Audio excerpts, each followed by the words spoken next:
De volta para falar sobre um assunto muito sério. Uma vítima de abuso abandonou a comissão papal que trabalha para prevenir esse tipo de prática no Vaticano. Ela denunciou alguns problemas enfrentados e propôs mudanças ao Papa Francisco. Mary Collins é uma das vítimas de abuso que trabalhou na Comissão do Vaticano para a Proteção de Menores. Desde a primeira reunião em 2015, ela alertou que se o que for declarado publicamente não corresponder a nenhuma ação concreta, ela deixaria a comissão. Se nós realmente não liderarmos os bispos na prestação de contas no próximo ano ou nos próximos 2 anos pelo menos, eu não sei se gostaria de permanecer trabalhando aqui. Bem, eu acho que você não iria me encontrar aqui, e esse é o ponto de vista de uma vítima.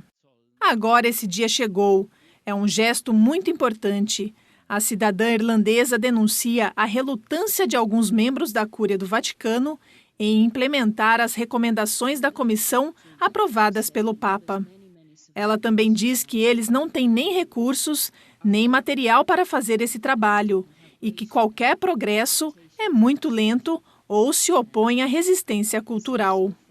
Ela culpa, acima de tudo, a Congregação da Doutrina da Fé e sugere que eles se recusam a responder às cartas das vítimas de abuso, apesar do fato de o Papa ter pedido-lhes para fazê-lo.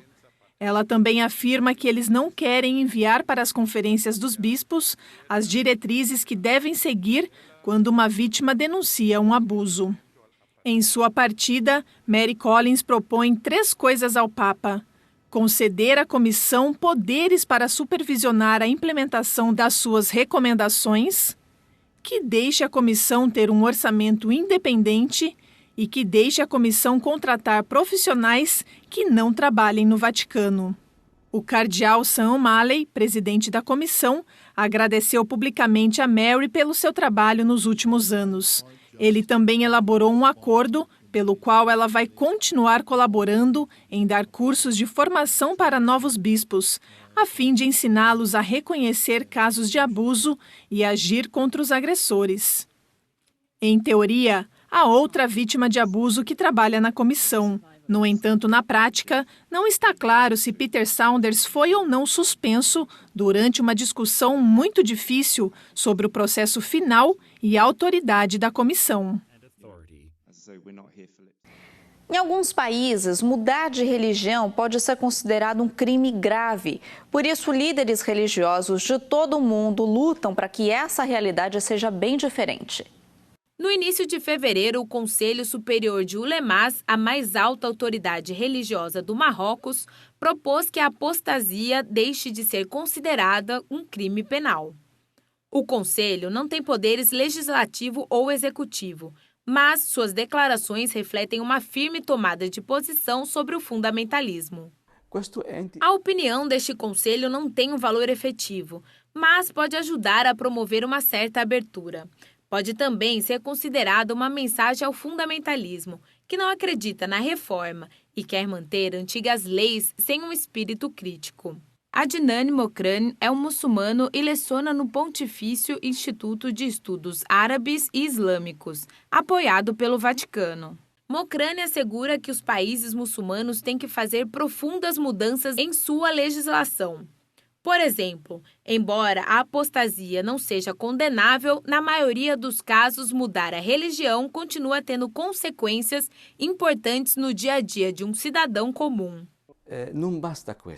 Não é suficiente dizer que a apostasia não será um crime e que não haverá castigo.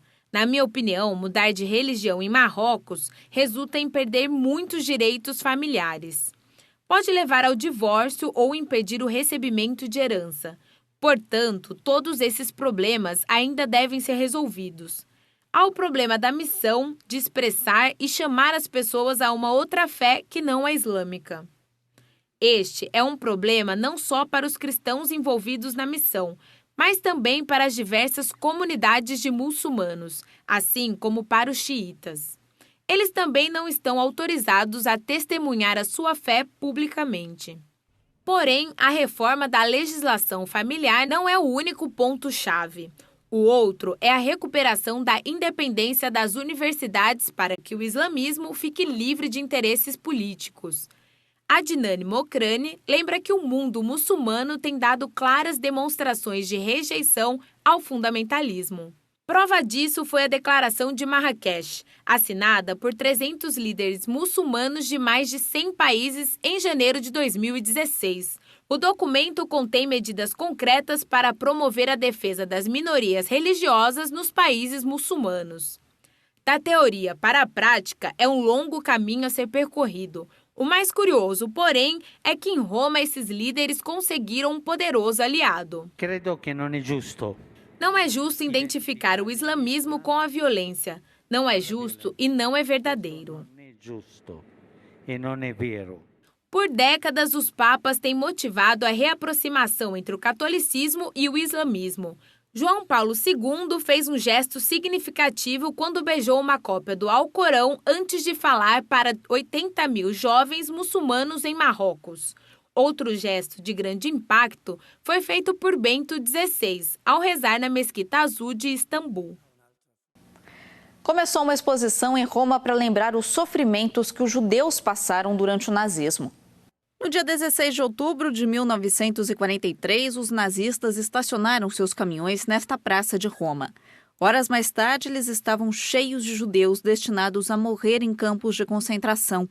A casa que testemunhou essa cena agora é local de uma exposição que mostra como foram forjados o ódio e o desprezo por toda uma raça, tanto no nazismo alemão de Hitler quanto no fascismo italiano de Mussolini. Um quebra-nozes no formato de um judeu, ou este alvo que era usado em feiras, são apenas alguns exemplos de como o mal pode cegar a mente de uma sociedade inteira.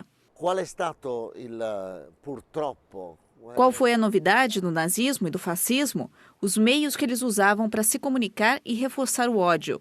A mídia de massa. Isso ainda era novidade. Hoje, os meios de comunicação são ainda mais elaborados. Vão desde a internet até a realidade virtual. E essa mídia poderia ser usada com resultados devastadores. Entretanto, Marcelo Pezzetti destaca que a propaganda antissemita foi o resultado de dois fatores adicionais: uma tradição já enraizada de desprezo por judeus e ideologias nacionalistas e racistas. Poucos lembram que as políticas discriminatórias dos nazistas produziram uma séria crise migratória e os judeus fugiram da Alemanha. Em 1938, os Estados Unidos assinaram um tratado em Evian, na França, para que os países participantes concordassem em aumentar sua cota de judeus migrantes. Mas não houve consenso e o acordo falhou. Quase um ano depois, começou a Segunda Guerra Mundial. As piores consequências vieram com um fracasso de políticas de imigração e, acima de tudo, quando os políticos que deveriam resolver o problema falharam.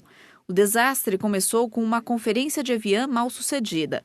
Quando uma conferência de paz termina mal, nós não imaginamos o desastre que pode acontecer.